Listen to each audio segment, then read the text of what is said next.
Est-ce que vous pensez qu'une partie de l'UMP n'a jamais accepté l'élection de François Hollande? Franchement. Une partie de l'UMP, oui. Je n'aime pas n'a jamais accepté l'élection de François Hollande. Une partie de la classe politique de droite, j'ai dit bien une partie.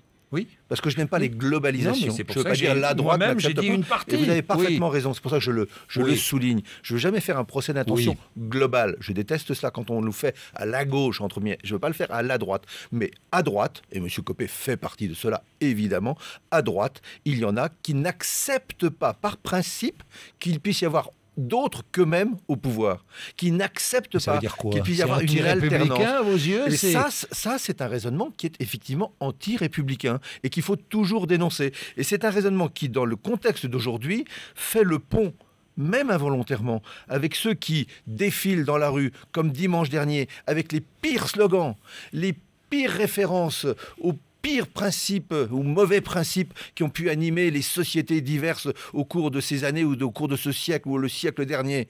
Quand on est là dans le racisme, l'antisémitisme, avec dégage, c'est quoi dégage?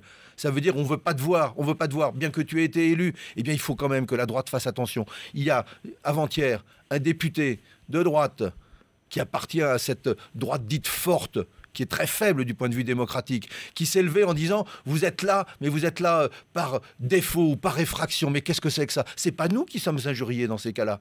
C'est les Français qui sont injuriés.